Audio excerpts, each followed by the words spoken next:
ආයුබෝවන් අපේ හතරේ පන්තියේ දුවල පුතාලට පුතේ අපි 2021 අවුරුද්දේ ඔයාලා තුනේ පන්තියේ ඉඳලා හතරේ පන්තියට සමත් වුණාට පස්සේ ආරම්භ කරන පළවෙනි පාඩම තමයි අපි ආරම්භ කරන්න යන්නේ.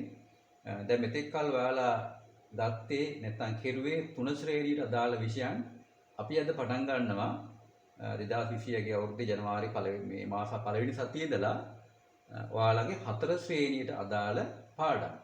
එහෙනම් පුතේ ඔයාලා හැම කෙනෙක්ම සූදානම් කරගෙන තියාගන්න මෙන්න මේ ප්‍රශ්න පත්‍රය. 4 සිංහල භාෂාව සතිය 1. අපි දැන් මේ සතියේ ඉඳලා ඔයාලට සියලු පාඩම් සපයන්නේ පොතක් විදියට. එහෙනම් පොතේ ඔයාලගේ පළවෙනි පිටුව තියෙන්නේ 4 සිංහල භාෂාව සතිය 1. එතකොට පුතේ මේ තියෙන්නේ ඔයාලට 4 ශ්‍රේණියට අදාළ එක පාඩමක්. අද අපි පාඩම විදිහට නැත්නම් ක්‍රියාකාරකම එක විදිහට කරන්න යන්නේ ක්‍රියාකාරකම එක පෞද්ගලික ලිපියක් ලියන ආකෘතියක්. අපි අද පාඩම් නැත්නම් දැනගන්න යන්නේ පෞද්ගලික ලිපියක් ලිවීමේ ආකෘති පත්‍රයක් හෝ පෞද්ගලික ලිපියක තියෙන කොටස් වර්ග. අපි බලමු දැන් මේ ලිපියේ අපිට ඉගෙන ගන්න තියෙන දේවල් මොනවද කියලා නැත්නම් ක්‍රියාකාරකම් විදිහට මේ ලිපිය ආශ්‍රයෙන් ඔයාලගෙන් අහලා තියෙන ප්‍රශ්න මොනවද කියලා. අපි මුලින්ම බලමු මේ ලිපිය මොන හැඩයේ ලිපියක්ද කියලා. හරි. දැන් පුතේ ඔයාලගේ මේ තිරේ දිස් වෙන්නේ ඔයාලට මේ සැරේ ඔයාලගේ පාඩම් ප්‍රශ්න පත්‍රයේ දීලා තියෙන පෞද්ගලික ලිපියේ ආකෘතිය. නැත්නම් පෞද්ගලික ලිපිය තමයි මේ දීලා තියෙන්නේ. දැන් හොඳට බලන්න අපි දැන් මේ ලිපිය මුල ඉඳලා කියවගෙන යනවා. කියවන්න පටන් ගන්න පුතේ උඩම රූලේ දකුණු කෙළවරේ තියෙන මෙන්න මෙතන නිවසේදී අපි එතනින් බලමු.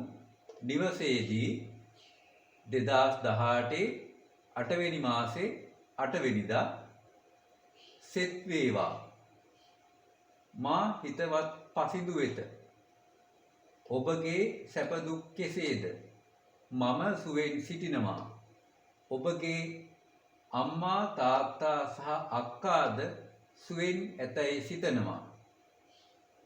අගෝස්තු නිවාඩු කාලය ලැබුණු පසු මම ඔබගේ නිවසට පැමිණෙන්නම්. එවිට අපට සෙල්ලම් කිරීමට හැකි වේවි. ඔබේ ගමේ ඇවිදීමටද මම ආශාවෙන් සිටිනවා. මා පැමිණෙන දිනය ඔබට පසුව දන්වා එවන්නම්. ඔබගේ පවුලේ සැම මතක් කළ බව කියන්න. ඔබ සැමට තෙරුවන් සරණයි හිතවත් මිතුරා දෙනුවන්. එතකොට පුතේ මේ තියෙන්නේ යාළුවෙක් තමන්ගේ තවත් යාළුවෙකුට යවපු ලිපියක්. එතකොට මේ ලිපියෙන් අහලා තියෙන්නේ එයාගේ තමන්ගේ අනිත් යාළුවගේ පෞද්ගලික තොරතුරු. ඒ පෞද්ගලික තොරතුරු අහන නිසා අපි මේවට කියනවා පෞද්ගලික ලිපි. අපි මේවට කියනවා පෞද්ගලික ලිපි. එතන පුතේ පෞද්ගලික ලිපියක් ලියනකොට ඒ ලියන ක්‍රමයක් තියෙනවා. ලියන කොටස් වර්ගයක් තියෙනවා. ලියන හැඩයක් තියෙනවා. මේ සියලුම දේවල් අනුගමනය කරලා ලියපු ලිපියක් තමයි මේ තියෙන්නේ. දැන් පුතේ බලන්න අපි මේකේ කොටස් ටික මොනවද කියලා බලනවා. ඒ වගේම මේ ලිපිය කියවගෙන යද්දී ඔයාලට තේරෙන්නේ නැති මේ ලිපිය ලියලා තියෙන්නේ කතා කරන භාෂාවෙන්. දැන් බලන්න මේ මම සුවෙන් සිටිනවා. සිටිනවා කියන්නේ කතා කරන වචනයක්. අම්මා තාත්තා සහ අක්කාද සුවෙන් ඇතැයි සිතනවා. හරි. අගෝස්තු නිවාඩු කාලය ලැබුණු පසු මම ඔබගේ නිවසට පැමිණෙන්නම්. එවිට අපිට සෙල්ලම් කරන්න හැකි වේවි. ඔබේ ගමේ ඇවිදීමටද මම ආශාවෙන් සිටිනවා. දැන් මේ ඔක්කොම තියෙන්නේ මොකද්ද? කතා කරන භාෂාවෙන්. ඒක පුතේ අපිට දැන් මේ ලිපියක් කතා කරන භාෂාවෙන් ලියන්නත් පුළුවන්. මේක පෞද්ගලික දෙයක්නේ. ඒතකොට මේක ලියන භාෂාවෙන් ලියන්නත් පුළුවන්. හැබැයි වඩාත් සුදුසු වෙන්නේ මේක කතා කරන භාෂාවෙන් ලියන එක. හරි. අපි දැන් බලමු මේ ලිපිය ආශ්‍රයෙන් අපේ මොනවද අහලා තියෙන ප්‍රශ්න කියලා. අපි බලමු දැන් පළවෙනි ප්‍රශ්නය මොකද්ද තියෙන්නේ කියලා. පළවෙනි ප්‍රශ්නේ තියෙනවා ලිපිය ලියන ස්ථානයේ නම ලියන්න. ලිපිය ලියන ස්ථානයේ නම ලියන්න. දැන් පුතේ මේකේ තියෙනවා මේ උඩින් ප්‍රශ්නේ දීලා මේ පැත්තකින් ලිපිය තියෙනවා. එතකොට මේ ලිපිය ලියන ස්ථානය තමයි ඉහළින්ම දාන්නේ. දකුණු කෙළවරේ ලිපියේ ඉහළින්ම දාන්නේ මේ තියෙන නිවසේදී. එහෙනම් මේ ලිපිය ලියන්නේ කොහේ ඉඳලාද? මේ ලිපිය ලියන්නේ නිවසේ ඉඳලා. නිවසේ ඉඳලා මේ ලිපිය ලියන්නේ. එහෙනම් ලිපිය ලියන ස්ථානයේ නම තමයි මොකද්ද? නිවස. ලිපිය ලියන ස්ථානය නිවස. අපිට මේක පාසලේදී ලියනවා නම් පාසලේදී කියලා දාන්න පුළුවන්. ඒ වගේ අපිට ලියන ස්ථානයේ නම පාසලේදී නම් පාසලේදී, නිවසේදී නම් නිවසේදී. ඒ වගේ ලියන ස්ථානේ තමන්ට කැමති ආකාරයට යොදන්න පුළුවන්. අපි බලමු එහෙනම් දැන් මේකේ දෙවෙනි ප්‍රශ්නය මොකක්ද කියලා. හරි.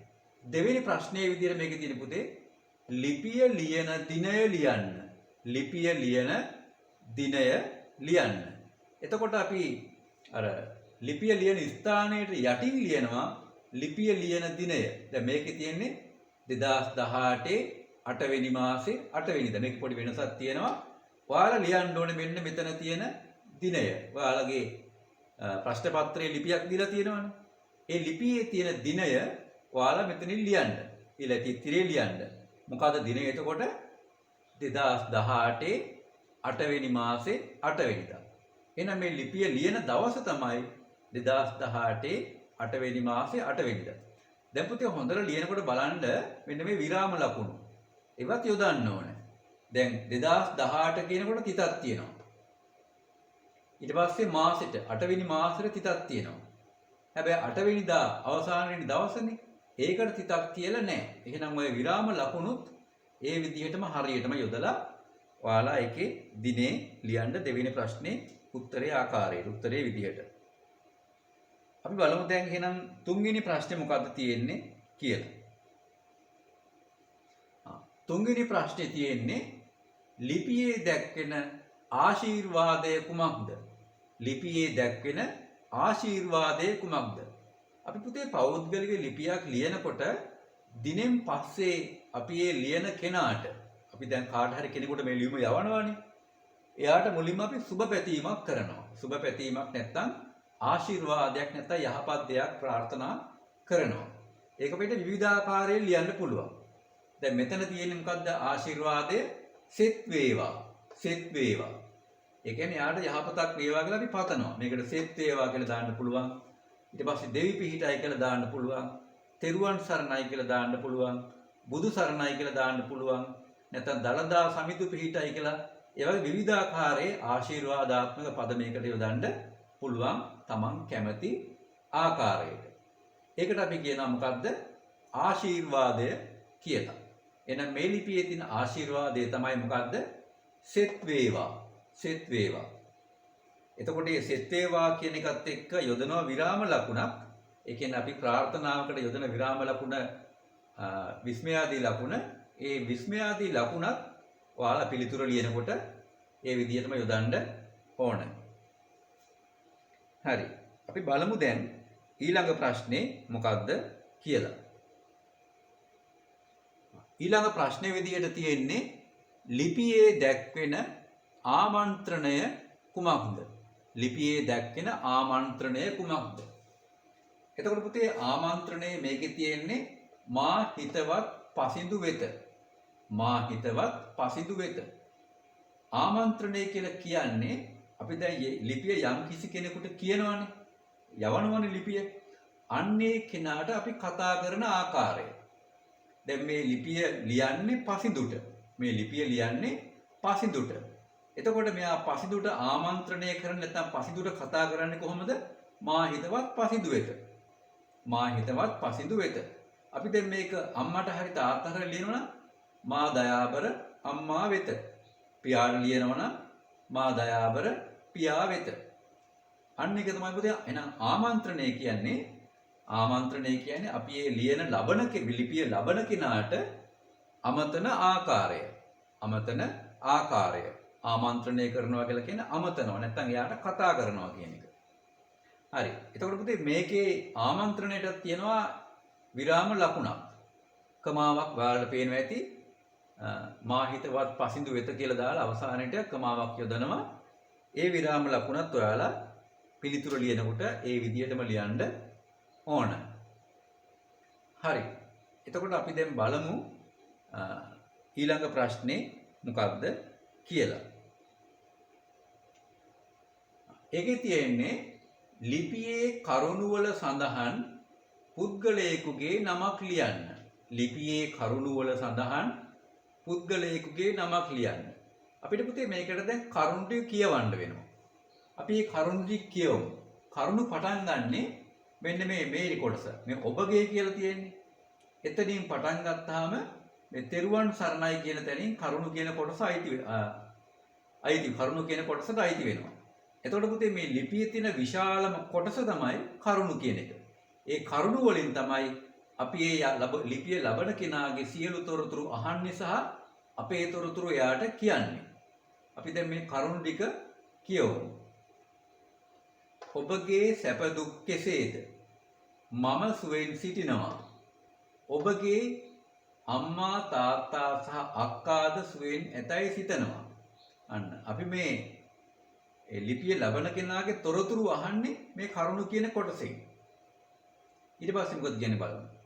අගෝස්තු නිවාඩු කාලයේ ලැබුණු පසු මම ඔබගේ නිවසට පැමිණෙන්නම්. මම එන බවක් කියනවා. එවිට අපට සෙල්ලම් කිරීමට හැකි වේවි.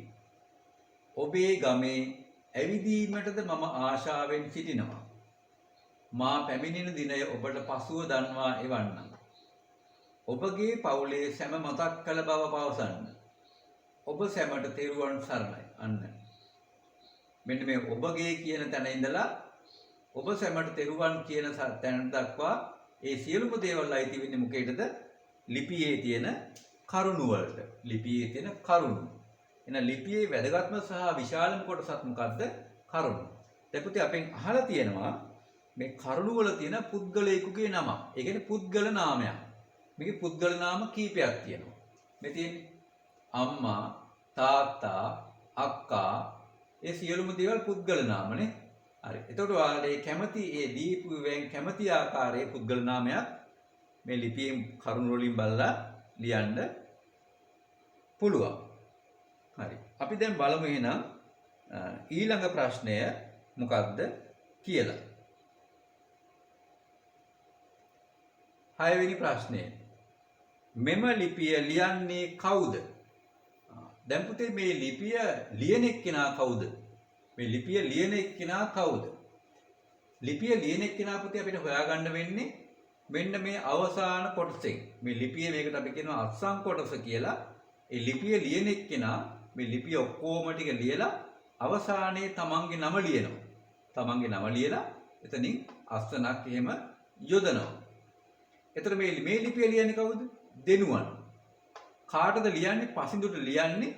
කවුද මේක ලියන එක්කෙනා? ලිපිය ලියන්නේ කවුද? දෙනුවන්. අන්න මෙතන අවසානයේට ලිපිය ලියන තැන ඉවර වෙන්න තැනට එයාගේ නම යොදනවා. එහෙනම් මේ ලිපිය ලියන්නේ කවුද? දෙනුවන්.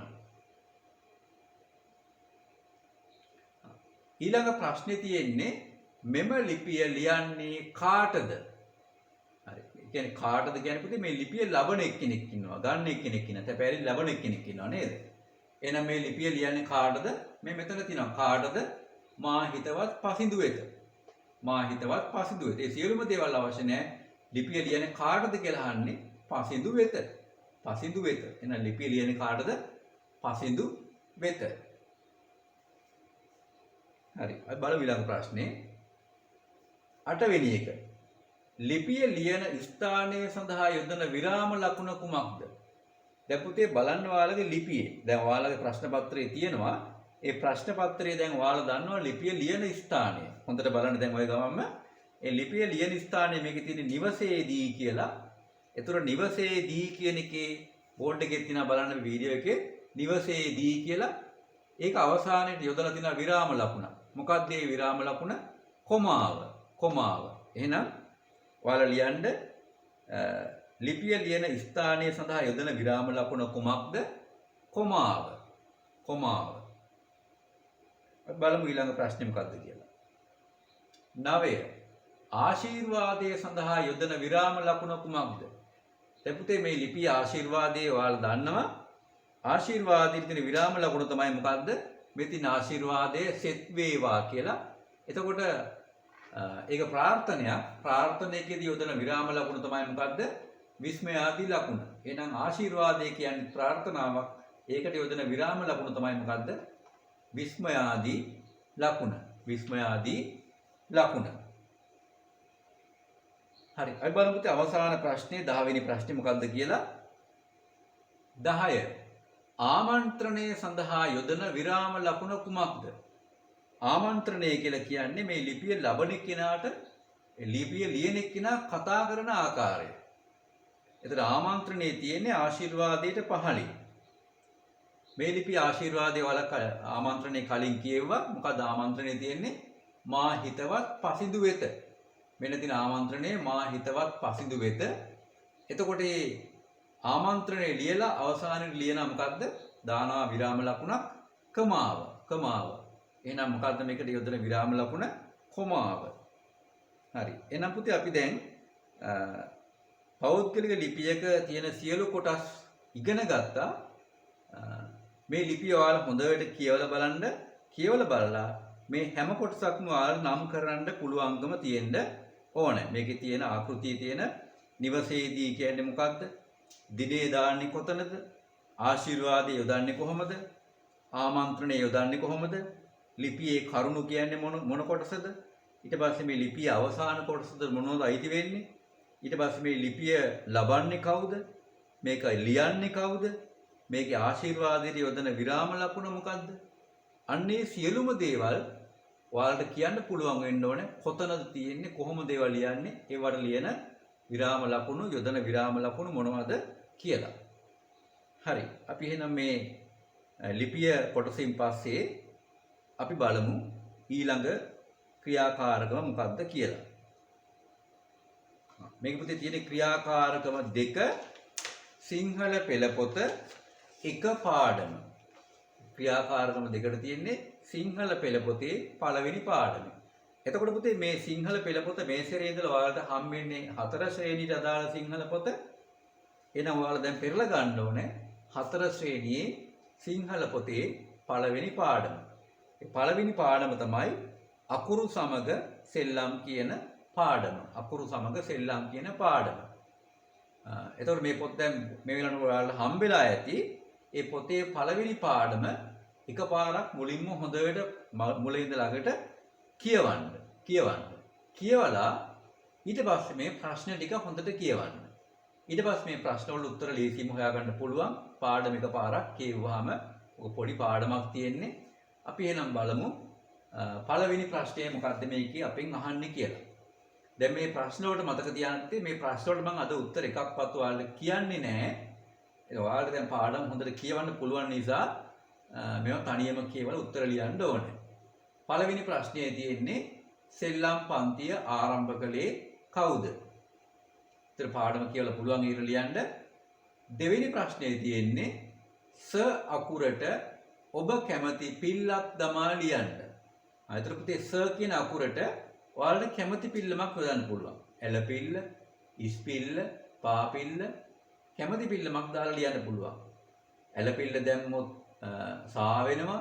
ඇද පිල්ල දැම්මොත් සැ, ඉස් පිල්ල දැම්මොත් සි, පා පිල්ල දැම්මොත් සු. ඒ වගේ Tamanට කැමති ආකාරයේ පිල්ලමක් දාලා මේ අකුර වෙනස් කරලා තිත්තිර මත ලියන්න. තුන්වෙනි ප්‍රශ්නේ තියෙන්නේ මෙහි දැක්වෙන දෙවන සෙල්ලම කුමක්ද? ඒතර පුතේ මේ පාඩමේ තියෙන්නේ කුඩා දරුවෝ පිරිසක් නිවාඩු දවසක රැස්වෙලා එක එක ආකාරයේ සෙල්ලම් කරනවා තමන්ගේ දැනුම වර්ධනය වෙන සෙල්ලම්. මේකේ සෙල්ලම් කීපයක් තියෙනවා. ඔයාලගෙන් අහන්නේ මේකේ තියෙන දෙවන සෙල්ලමේ නම මොකක්ද කියලා ලියන්න. හතරවෙනි ප්‍රශ්නේ තියෙන්නේ නිරත වූහ. නිරත වූහ යන්නේ අදහස ලියන්න. දැන් මොකද්ද මේකේ අදහස? මම උත්තරේ කියනවා ඔයාලට. ලියන හැටි කියනවා. නිරත වෙනවා කියලා කියන්නේ මොන? නිරත වෙනවා කියන්නේ පුතේ යම් කිසි වැඩක යෙදෙනවා. එහෙනම් නිරත වූහ කියන්නේ යම් කිසි වැඩක යෙදුනහ. නිරත වෙනවා කියලා කියන්නේ යම් කිසි වැඩක යෙදෙනවා. එහෙනම් නිරත වූහ කියන්නේ යම් කිසි වැඩක යෙදුනහ. යම් කිසි වැඩක යෙදුනහ. හරි. ඒ විදිහට එකට ලියන්න අපි බලමු දැන් පස්වෙනි ප්‍රශ්නේ මොකක්ද කියලා. පස්වෙනි ප්‍රශ්නේ තියෙන්නේ න අකුර ඇසුරෙන් මෙම වගුව සම්පූර්ණ කරන්න. එතකොට පුතේ ඔයාලට දැන් පාඩම කියවනම් මතක ඇති මේ පාඩමේ තියෙනවා අවසානයේට සෙල්ලමක්. මේක අපිත් පුංචි කාලේ කරපු සෙල්ලමක්. හරිම විනෝදජනකයි. විනෝදජනකයි වගේම අපේ දැනුමත් වචන සම්බන්ධ දැනුමත් ගොඩාක් මේකෙන් වැඩි වෙනවා. ඒ නිසා මේවත් ඔයාලා මේ නිවාඩු කාලේ යාළුවෝ ගෙදර කට්ටිය ඉන්නවනම් යාළුවොත් එක්ක එකතු වෙන්න හොඳ නැහැ මේ කාලේ. ගෙදර ඔයාලගේ අයියලා අක්කලා නංගිලා මල්ලා ඉන්නවනම් නිවාඩු වෙලාවට විවේක වෙලාවට කරන්න හොඳ සෙල්ලමක්. මේ සෙල්ලමට අපි කියනවා ගෑනු පිරිමි මල් පළතුරු කියන සෙල්ලම. තව එක එක වචන මේකට දාන්න පුළුවන්. එතන මේ සෙල්ලමේදී කරන්නේ ඒ කණ්ඩායමේදී අපි සෙල්ලම 4 දිනක් කරනවා නම් ඒ 4 දිනාගෙන් එක්කෙනෙක් යම්කිසි අකුරක් කියනවා. ඒ අකුර කිව්වහම හැමෝම අපි හිතමු දැන් කිව්ව අකුර ස අකුර කියලා. එහෙනම් ස අකුරෙන් ගැහැණු කෙනෙක්ගේ නමක් ලියන්න ඕනේ. ගැහැණු ළමයෙක්ගේ නමක්. ස අකුරේ දිච්චි පිරිමි ළමයෙක්ගේ නමක්. දැන් මෙතන ස කිව්වහම ස විතරක් නෙමෙයි සරණ පිළිලන් දාලා ලියන්නත් පුළුවන්. ස, සී, සු, සේ, සෝ ඒ හැම අකුරකින්ම ලියන්න පුළුවන්. ඊට පස්සේ සට යෙදුණු හැම අකුරකින්ම පිරිමි ළමයෙක්ගේ නමක්. ඒ අකුරෙන් මල් జాතියක්, ඒ අකුරෙන් පළතුරක නමක්, ඒ අකුරෙන් සත්තුන්ගේ සතෙක්ගේ නමක් සහ ගමක නමක්. එතකොට මේ 6 මුලින්ම ලියලා ඉවර වෙච්ච එක්කිනා ස්ටොප් කියලා කියනවා. නැත්නම් නවතින්න කියලා කියනවා. ඒතර අනිත් සියලු දෙනාම නවතින්න ඕනේ. මුලින්ම ලියපෙ එක්කිනා එහෙම නවතින්න කියලා කිව්වහම අනිත් සියලුම දෙනා නවතින්න ඕනේ. එතකොට මේ ලියපු එක වචනයකට ලකුණු 10 ගානේ අයිති වෙනවා. දෙපා. පාඩමෙත් තියෙනවක ලියපු එක වචනයකට ලකුණු 10 ගාන අයිති වෙනවා. එතකොට කවුරු හරි කෙනෙක් මේ වචන 6න් 5ක් ලියලා නම් එයාට ලකුණු අයිති වෙන්නේ 50යි. ලකුණු අයිති වෙන්නේ 50යි. හැබැයි යම් කිසි විදියකට අපි හිතමු දැන් ගැහැණු ළමයිගේ නම සයන්නේ කිව්වේ සමන්මලී කියලා. සමන්මලී කියලා දෙන්නෙක් ලියලා තිබ්බහම මොකද වෙන්නේ? ඒ 10 ඒ දෙන්න අතරේ බෙදලා යනවා 5 5. එතකොට ලකුණු අඩු වෙනවා. ඒ නිසා හැකිතරම් මේකට අලුත් වචනම ලියන්න ඔයාලා මතක තියාගන්න ඕනේ. අපි එක උදාහරණයක් ගමු. දැන් අකුරක් ම අකුර. ම අකුර ගත්තොත් ගැහැණු ළමයෙක්ගේ නමක් අපිට දාන්න පුළුවන් මංජුලා.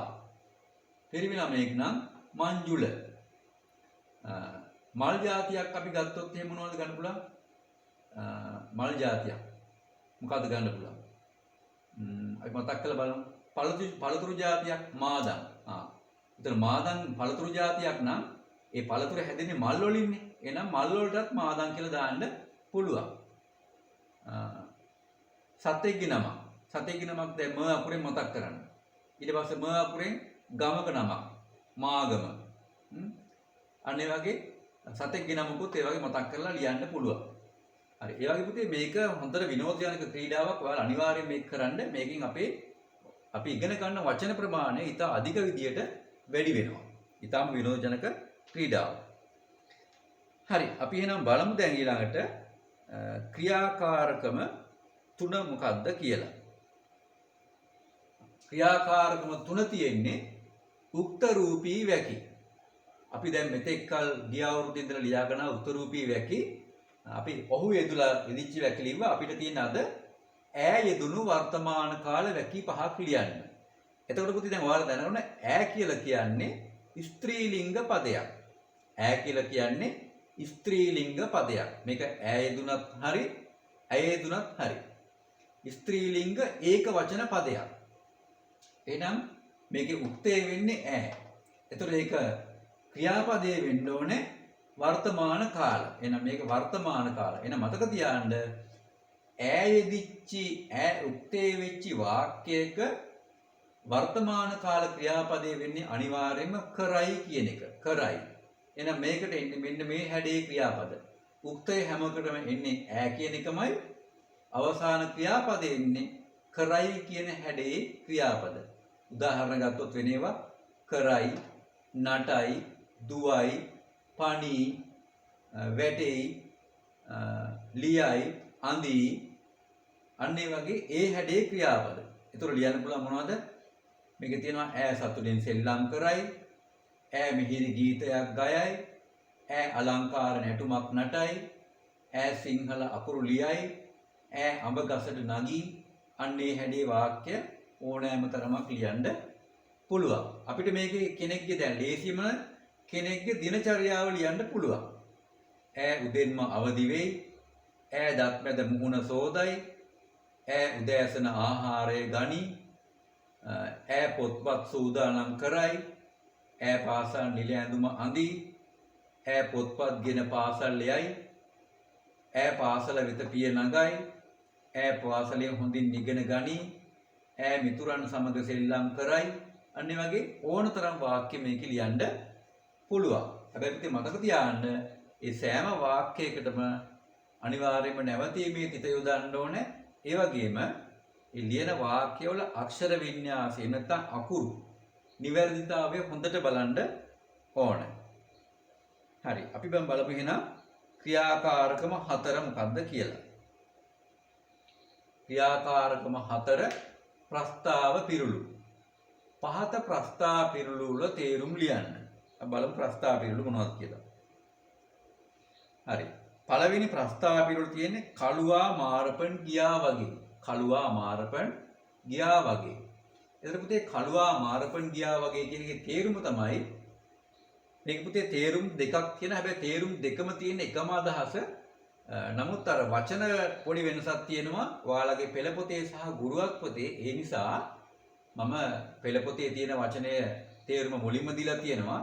ගුරුවක් පොතේ දීපු තේරුමක් තියෙනවා. මේ දෙකම එකයි. දෙකෙන්ම වචන පොඩි පොඩි වෙනස්කම් තිබ්බට අදහසේ කිසිම ආකාරයේ වෙනසක් නැහැ. ඒ නිසා ඔයාලා දෙකෙන් කැමති එකක් ලියන්න පුළුවන්. කළුවා මාරපන් ගියා වගේ කියන්නේ විමසා බැලීමකින් තොරව කටයුතු කිරීම. එහෙම නැත්නම් විමසීමකින් තොරව යමක් කිරීම. ඔක්කොතේ පරණ ජනකතාවක් ආශ්‍රයෙන් එන ප්‍රස්තාව පිරුලා ඔය ඉස්සර කාලේ හිටපු එක වලව්වක හිටියා වැඩකාරයෙක් මෙහෙකාරයෙක් කළුවා කියලා. දවසක් මේ ගෙදර ප්‍රධානියා මේ කළුවට කතා කරලා කිව්වා කළුව උඹ අද මාරපන් ගිහිල්ලා එන්න ඕනේ කියලා. ඊට පස්සේ දැන් ප්‍රධානියා මේ පණිවිඩය මෙයාට කියලා ටික වෙලාවකින් හෙව්වා කොහොමේ කළුවා කියලා. පණිවිඩය කියන්නේ. එතකොට කළුවා කොහෙවත් නැහැ. හවස් වෙලා බලනකොට කළුවා දාඩිය පෙරාගෙන ආපහු වෙනවා. ඇහුවා කොහෙද ඔබ ගියේ මගෙන් පණිවිඩය අහගන්න නැතුව කියලා. කළුවා කියනවා ඇයි ඉතින් ඔබතුමා මට කිව්වනේ මාරපණ යන්න කියලා මං ඒ ගාවම ගියා කියලා කියනවා. එතකොට මේ කළුවා මාරපණ ගිහිලා තියෙන්නේ කොහමද? අර තමන්ගේ ප්‍රධානියගෙන් නැත්නම් ගෙදර ප්‍රධානියගෙන් පණිවිඩය අහගන්න නැතුව කියපු දේ විතරක් කොහේ හිතන්නේ බලන්නේ නැතුව කරලා. ඒ නිසා කවුරු හරි කෙනෙක් මොන හරි දෙයක් හිතන්නේ බලන්නේ නැතුව විමසන්නේ නැතුව කරනවා නම් අපි ඒකට කියනවා කළුවා මාරපන් ගියා වගේ කියලා. ඒතර පුතේ මේ ප්‍රස්තාව පිරුළු සම්බන්ධ පාඩමක් ඔයාලගේ පෙළ පොතේ තියෙනවා. ඒ පෙළ පොතේ මේ පාඩමත් හොඳට කියවලා බලන්න. එතකොට මේකේ තේරුම ඔයාලට තවත් පැහැදිලි වෙයි. දෙවෙනි ප්‍රස්තාව පිරුළු තියෙන්නේ ආණි 7 දෙනාගේ කැඳහැලිය වගේ. ආණි 7 දෙනාගේ කැඳහැලිය වගේ. ඒකේ තේරුම තමයි අනුන් රැවටීමට ගොස් තමාද රැවටීමට ලක්වීම. එහෙම නැත්නම් අනුන් රවටන්නට ගොස් තමන් රැවටීම. එතකොට ආණ්ඩි කියලා කියන්නේත් ඔය එක කාලෙක අපේ ලංකාවේ ආණ්ඩි ගුරු කියලා ඔය ඉන්දියාවෙන් ඔය ශාස්ත්‍ර කියන ඒ වගේ කණ්ඩායමක් ඇවිල්ලා හිටියා. ඉතින් ඒ කට්ටිය ඔය ගම් ගානේ ගිහිල්ලා ඉවරලා එක එක දේවල් ශාස්ත්‍ර කියලා ඔය වගේ දේවල් කරලා සල්ලි ටිකක් හොයාගෙන හවසට අම්බලමක එකතු වෙලා මොනවා හරි ටිකක් රත් කරගෙන කනවා.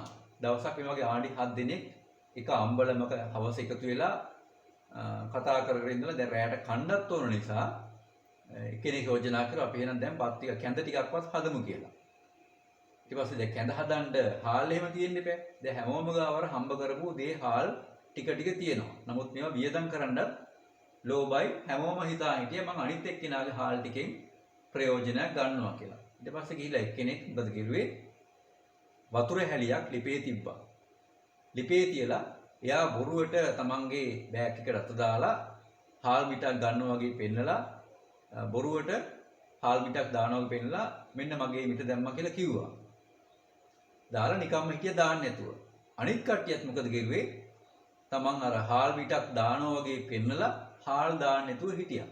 දැන් හැමෝම හිතා ඉන්නේ මම විතරක් දැම්මේ නෑ අනිත් හැමෝම දැම්මා කියලා.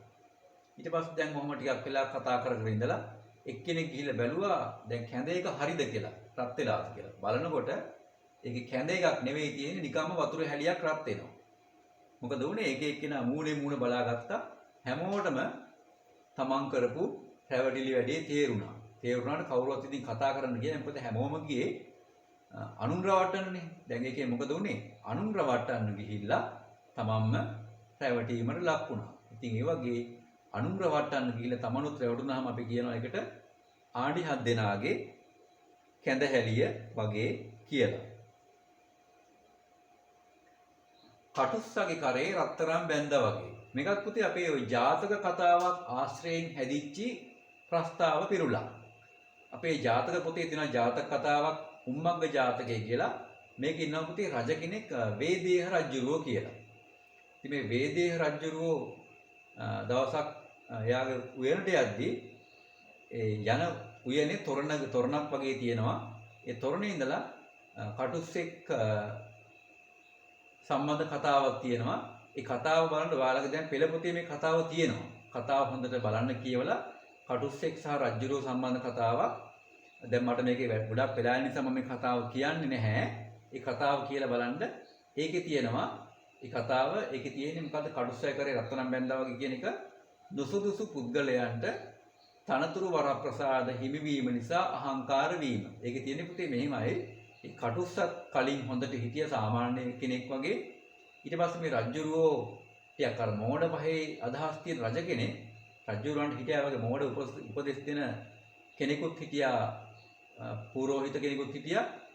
ඊට පස්සේ මේ රජුරෝ මේ කටුස්සට එක එක විදිහට සලකන්න ගිහිල්ලා තමයි මේ වගේ කතාවක් අහන්න සිද්ධ වුණේ. ඔයාලා කතාව කියලා බලන්න මේකේ තියෙනවා තේරුම් දෙකක්. දෙවෙනි තේරුම තමයි නුසුදුස්සාට තනතුරු වරප්‍රසාද දීමෙන් අහංකාර වීම. ඒ කියන්නේ රජුරෝ කටුස්සාට එක තනතුරු දීලා වරප්‍රසාද දුන්නා. පස්සේ කටුස්ස අහංකාර වුණා කියලා කියනවා. අපි බලමු දැන් ඊළඟ ප්‍රස්තාව පිරුල මොකක්ද කියලා. ඊළඟ ප්‍රස්තාව පිරුල තියෙන්නේ ඉඟුරු දීලා මිරිස් ගත්තා වගේ. ඉඟුරු දීලා මිරිස් ගත්තා වගේ. එතකොට මේකේ තේරුම් දෙයක් තියෙනවා. දෙකෙම එක අදහස තියෙන්නේ එක කරදරයකින් නිදහස් වීමට සිතා කරන කටයුත්තකින් තවත් අපහසුතාවයට පත්වීම. ඊළඟ තේරුම තමයි යම් අපහසුතාවයකින් හෝ කරදරයකින් හෝ මිදීමට කරන ක්‍රියාවෙන් වඩා කරදරයකට හා අපහසුතාවයකට පත්වීම. මේකත් පුතේ අපි මේ පරණ ඉතිහාස කතාවක් හා සම්බන්ධ ප්‍රස්තාව පිරුලා ඔය එක කාලයකට අපේ ලංකාවට ඇවිල්ලා හිටිය ආක්‍රමණය කරලා ලන්දේසි කියලා ජාතියක් සහ පෘතුගීසි මෙන්න මේ ලන්දේසි පෘතුගීසි සහ අපේ උඩරට හිටපු දෙවෙනි රාජසිංහ රජුගේ සම්බන්ධ කතාවක් තමයි මෙන්න මේ ප්‍රස්තාව පිරුලට හේතුව. ඒ රජුරුවත් මොකද කිරුවේ? අර පෘතුගීසින් කියන්නේ නරක ජාතියක්, ලන්දේසින් කියන්නේ අපේ රටට හානි කරපු ජාතියක්. ඉතින් අර පෘතුගීසින් එලවල දාන්න ලන්දේසින්ගෙන් උදව් ගත්තා. පෘතුගීසින් එලවල දාන්න ලන්දේසින් උදව් ගත්තා. අන්තිමට ලන්දේසි මොකද කිරුවේ? පෘතුගීසින් එලවල දාලා රජුරන්ට උදව් කිරුවේ නැහැ. ඒ එලවල දාලා ඒ පෘතුගීසින් කොටස් තමන් අල්ලගත්තා. ඉතින් රජුරවන්ටත් අන්තිමට රජුරුවත් එක්ක රැවටීමකට වුණා. ඉඟුරු කියලා කියන්නේ සැරදයක්. ඒ සැරදයක් නැත්තම් අයහපත් දෙයක් කියලා අපි හිතමුකෝ. එතකොට මිරිස් කියන්නේ ඊටත් වැඩිය සැරදයක්. එහෙනම් සැරදයක් දීලා ඊටත් වැඩිය සැරදයක් ගත්තා නැත්තම් නරක දෙයක් දීලා ඊටත් වැඩිය නරක දෙයක් ලං කරගත්තාම නැත්නම් එක කරදරයක් අයින් කරලා ඊට වැඩි ලොකු කරදරයක් අයින් කරගත්තාම මොකද වෙන්නේ? අපි කියනවා මෙන්න මේකට ඉඟුරු දීලා මිරිස් ගත්තා වගේ කියලා. අබ්බල මේලන් ප්‍රස්තාව පිරුල. මේකත් පුතේ මේ කැකිල්ලේ රජුරුවන්ගේ නඩු තීන්දුව වගේ. මේකේ තේරුම තමයි කරුණු සොයා නොබලා නුසුදුසු තීරණ ගැනීම. තව තේරුමක් තියෙනවා. දෙකම එකයි අදහස නම් තීරණ ගැනීමේදී බුද්ධිමත් ලෙස කටයුතු නොකර නුසුදුසු තීරණ ගැනීම. මේකත් පුතේ අපි ඓතිහාසික කතාවක් නෙවෙයි. මේක අපේ ජන කතාවක්. මෙහෙම රජුරුව කෙනෙක් හිටියා කියලා අපි ඔය කතාව වලින් තමයි අහලා තියෙන්නේ. රජුරුවත්තියක් ඔය මෝඩ පහේ රජ කෙනෙක්. ඒ රජුරුවන්ගේ වැඩත් එක්ක තමයි මේවා මේ ප්‍රස්තාව වල හැදිලා තියෙන්නේ. අපි යම් කිසි කෙනෙක් මොකක් හරි අනුවන නැත්තම් බුද්ධිය කියලා පෙන්නේ නැති තීරණයක් ගත්තාම ඒකෙදි අමාරු වැටුනහම අපි කියනවා මෙන්න මේ වගේ කැකිල්ලේ රජුරුවන්ගේ නඩු තීන්දුව වගේ කියලා. හරි පුතේ. එතකොට අපිට මේ සතියේ තියෙන ඔය පාඩම් ටික ක්‍රියාකාරම් ටික එපමණයි. අපි එහෙනම් හතරවෙනි පන්තියේ පළවෙනි සතියේ පාඩම මෙතනින් ඉවර කරනවා. ඔයාලා මොකද කරන්න ඕනේ?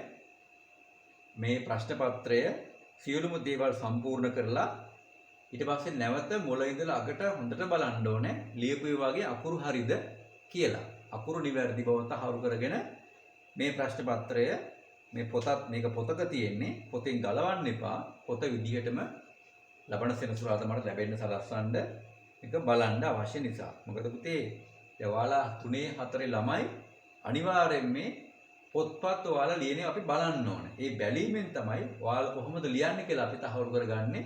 සහ ඔයාලා ලියන්න පුළුවන්ද මොකක්ද ඔයාලගේ වැරදි කියලා අපිට අවබෝධ කරගෙන ඒවා හදාගන්න පුළුවන් වෙන්නේ. එහෙනම් ඔයාලා සියලු දෙනාට තෙරුවන් සරණයි.